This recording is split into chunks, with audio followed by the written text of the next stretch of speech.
मटण घेताना नेहमी लक्षात ठेवा, जर रस्सा सुक्क करायचा असेल तर असं मिक्स मटण घ्या. तर आज आपण रस्सा आणि सुक्याची रेसिपी बघूयात.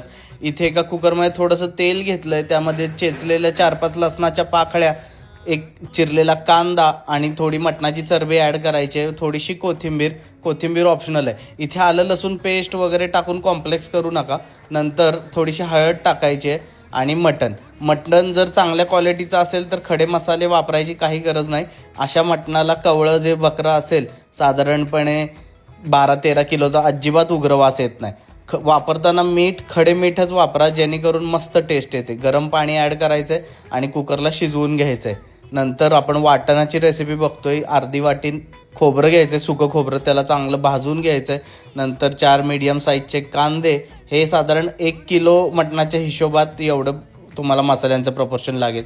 बघा, कोथिंबीर, हिरवी मिरची, भाजलेलं खोबरं, आलं, लसूण आणि भाजलेले कांदे, अशा प्रकारे आपल्या वाटणाची सामग्री आहे.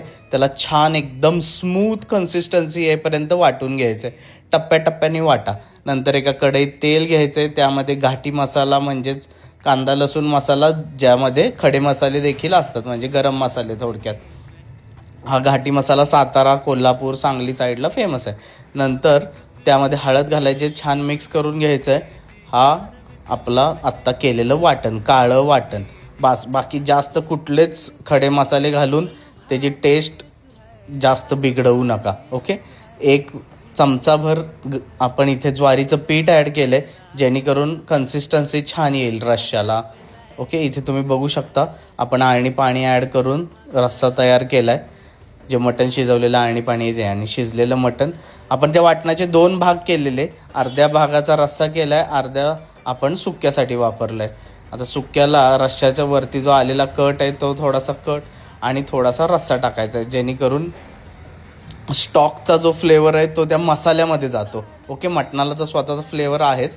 नंतर मसाल्यात मटण छान परतायचं आहे, जेणेकरून तो मसाला आत मुरेल. वरतून मीठ जसं चवीप्रमाणे लागेल तसं ॲडजस्ट करा. आता या स्टेजला रस्सा तर परफेक्ट झाला आहे, पण हे मटण सुक्कं जे आहे ते थोडं तिखट असतं, त्याच्यामुळे ते बॅलन्स आउट करायला थोडं तूप ॲड करा. तुपाने एकदम मस्त फ्लेवर येतो आणि खाताना खूप उमामी लागतं. वरतून कोथिंबीर आणि जबरदस्त असं आपलं मटण.